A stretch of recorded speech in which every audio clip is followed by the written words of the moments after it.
Gobierno de México. Y bueno, para seguir hablando de este tema, tenemos el honor de conversar con Lourdes Bárcenas del Museo Mural Diego Rivera, quien nos ayudará a más seguir entendiendo este periodo formativo de Diego Rivera. Bienvenida. Gracias, muchas gracias. Hola. Y bueno, vamos a comenzar con nuestra primera pregunta, Lourdes, para ti. La infancia de Diego Rivera también fue influenciada en su estancia por la casa de su nana Antonia, en alguna zona rural de Guanajuato. ¿Qué fue lo que el pequeño Diego aprendió de Antonia sobre la observación del entorno natural, el cielo y el aprecio hacia las culturas indígenas, por ejemplo, los tarascos, que pues bueno, es donde provenía esta mujer a quien Diego percibía como una madre? Sí, exacto. Bueno, Diego estuvo 2 años viviendo con Antonia en la sierra. Su papá lo manda con ella. Y de hecho él expresa en entrevistas posteriores, ya adulto y con la carrera consolidada, que él la consideraba como una madre también a Antonia. Justo la ve como una mujer tarasca y es de ahí donde entra esta curiosidad por el arte indígena y estos nexos que existen en lo cotidiano, ¿no? O sea, más allá de un arte meramente contemplativo, cómo es que se integra en la cotidianidad, y es ahí donde Diego también integra esto a su cotidianidad y donde empieza a explorar formas de hacer arte más cercanos, además de contemplar los paisajes. O sea, Diego siempre le gustó contemplar la naturaleza, los animales, a las personas, las costumbres. De hecho, cuando se muda a la Ciudad de México está muy triste de estar lejos de Guanajuato y de este acercamiento más a lo natural y a la costumbre que más que en la ciudad, ¿no? Entonces aquí empieza como esa etapa de contemplación que él desde muy niño siente. Él se concibe como artista desde que tiene 3 años, entonces pues yéndose a tan corta edad y concibiéndose ya como tal, pintando ya, tiene estos acercamientos, como estos estudios de naturaleza y de estas culturas, y que le dan una comprensión de la cultura tarasca en específico mucho más profunda y nada ajena, ¿no? Okay. Y bueno, en las memorias de Diego Rivera que dictó a la periodista de origen cubano Lolo de la Torriente, menciona que sus recuerdos justo de la infancia están profundamente asociados a los estímulos visuales. ¿Qué papel desempeñó el padre de Diego Rivera en este proceso? Bueno, pues el padre tuvo mucha influencia en quién fue Diego Rivera, ¿no? Y en la forma en que se desarrolla.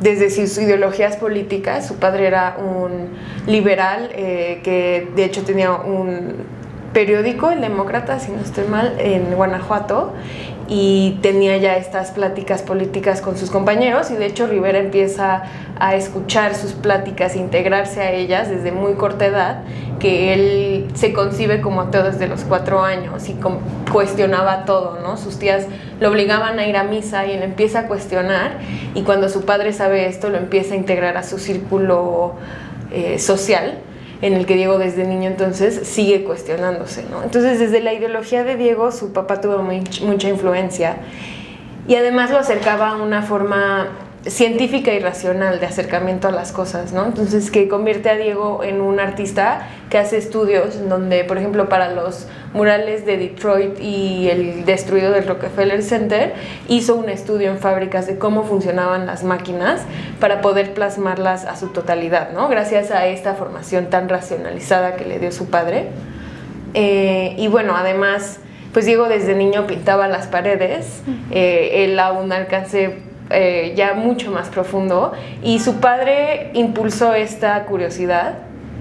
De hecho tenía como una especie de estudio desde niño en la que las paredes estaban pintadas de pizarrón para que él pudiera pintarlas sin ningún problema, y él considera que esos fueron sus primeros murales, ¿no? Entonces su padre tuvo mucho que ver en su carrera artística e incluso en su formación, ya que aunque él no quería que estudiara arte y fue su mamá quien lo impulsó a entrar a la Academia de San Carlos,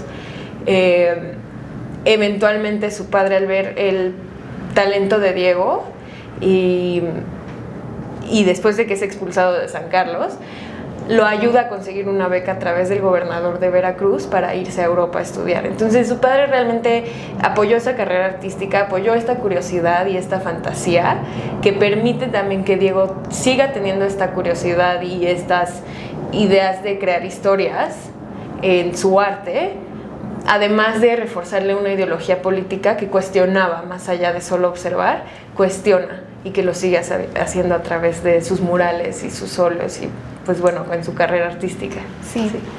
Y bueno, en 1892 justo un interés surgió a su llegada a la Ciudad de México, que pues bueno, los tepalcates, sellos y figurillas tenochtecas. ¿Cómo se refleja en la vida y obra de Diego Rivera esta inquietud que comenzó pues desde su infancia? Sí, pues también sabemos cómo su familia influye allí, porque fue una de sus tías la que lo acerca a este tipo de coleccionismo, ¿no? Porque él fue un gran coleccionista de obras prehispánicas, como podemos ver aquí, tenía pues 60,000 o más piezas, ¿no? Entonces él se acerca, a partir de su tía veía cómo ella coleccionaba estas piezas, ¿no? Y cómo les daba una apreciación más allá de la que se les daba en la academia, ¿no? Justo él, en la Academia de San Carlos, fue algo que criticó mucho y de hecho por lo que terminó siendo expulsado por criticar la academia, en cómo en estas vicitudes que tenían de enaltecer el arte europeo, sin voltear a ver las piezas de arte mexicano y artesanías, ¿no? Entonces Diego encuentra lo bello y lo artístico en lo cotidiano, ¿no? Y es por eso que colecciona sobre todo estas piezas muy cotidianas de arte prehispánico, ¿no?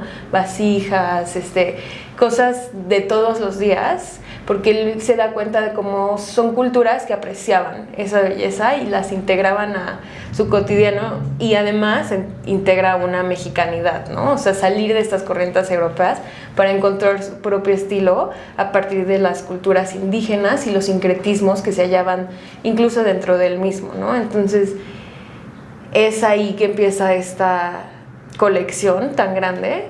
Además que antes no había tantas leyes de protección, sí. Entonces podías conseguir muchas piezas muy fácil a través no solo las que él adquiría, pero ya también obsequios, ¿no? Porque era sabido que Diego coleccionaba todas estas piezas y además eran integradas posteriormente a su obra, ¿no? Entonces tenemos murales donde aparecen estos estudios y este acercamiento que él ya tenía con estas piezas y estas costumbres.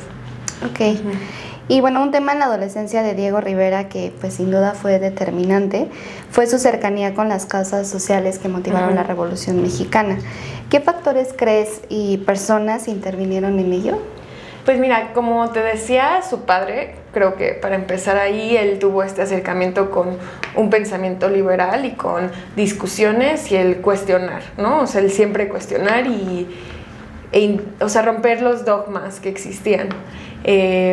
Además, pues llegando a la Ciudad de México, se acerca mucho a artistas como Posada, que él considera su más grande maestro, más allá de los maestros que tuvo en la academia, a pesar de que en la academia tuvo maestros como Santiago Rebull y José María Velasco, a quienes también admira mucho, y también le enseñaron a romper estos paradigmas. Eran de los pocos maestros que tenía que le ayudaban a romper paradigmas y a buscar su estilo y veían este talento. Es en Posada en quien Diego encontró la mayor parte de este nuevo pensamiento en la ciudad, ¿no? Se acerca, tenía Posada su local a unas cuadras de San Carlos, entonces Diego salía y veía los grabados y se acercaba, y además se da cuenta que es una forma de, no solo de arte, pero de periodismo, ¿no? Y de hacer que las personas, que en su mayoría había mucho analfabetismo en México, se acercaran a las causas sociales y a lo que estaba pasando en México.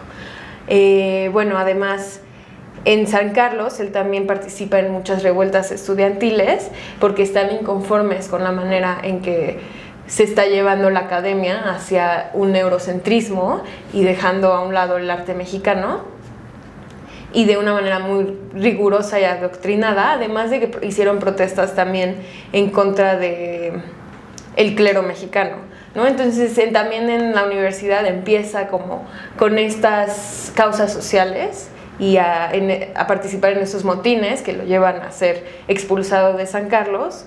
Y bueno, durante la Revolución Diego no estuvo en México, estaba estudiando en Europa, pero regresa en 1910 después de los 4 años que se va a estudiar a Europa, y de hecho hace una exposición en la que Carmen Romero Rubio, esposa del presidente Porfirio Díaz, compra la mayoría de las piezas, ¿no?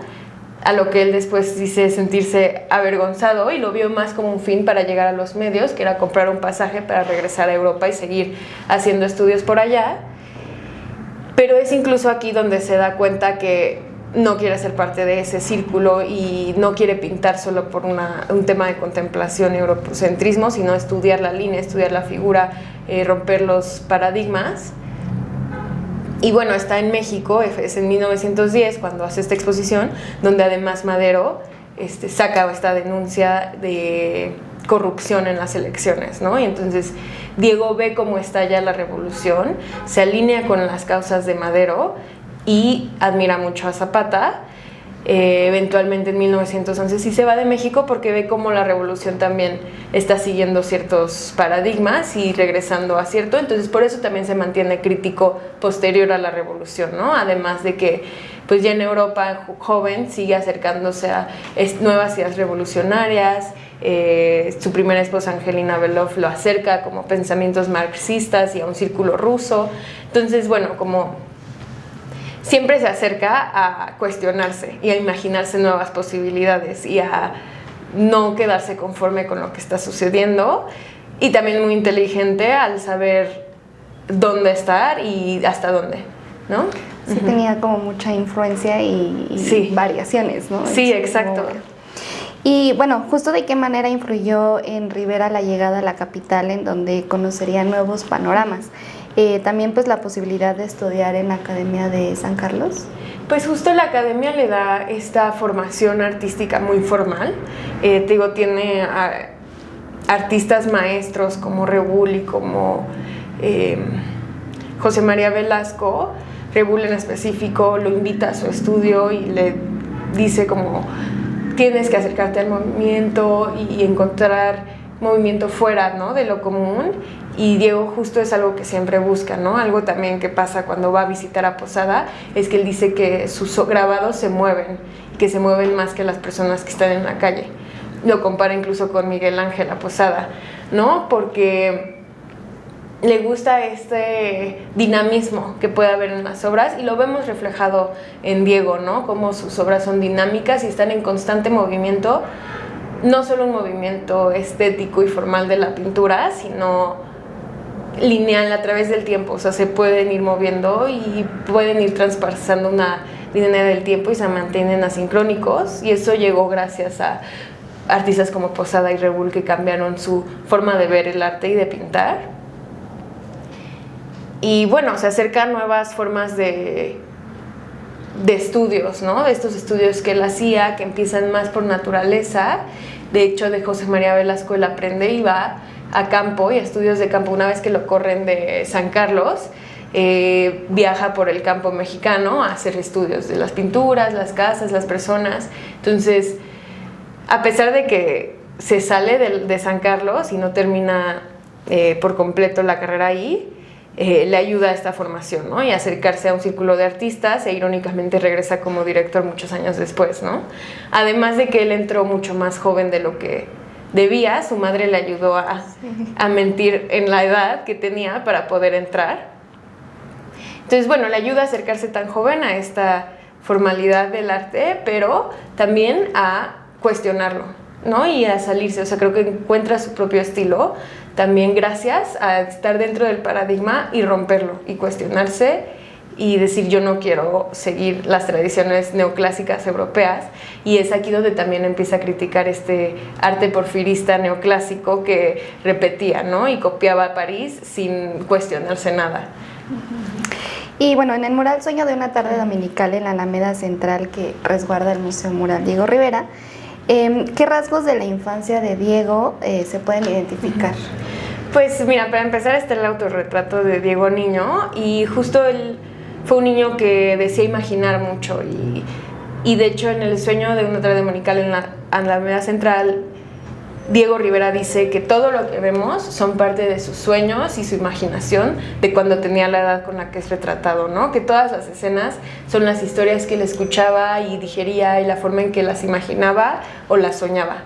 Entonces creo que es un mural completamente apegado a su niñez y la manera en que él veía México en ese entonces, ¿no? Entonces por eso también los personajes que vemos al centro del paseo son del Porfiriato, están vestidos del Porfiriato, personajes con los que él creció, como Posada, por ejemplo, que lo pone al centro junto con la Catrina como su gran maestro, que lo lleva a esta evolución de la parte derecha del mural, donde ya está la revolución, ¿no? Entonces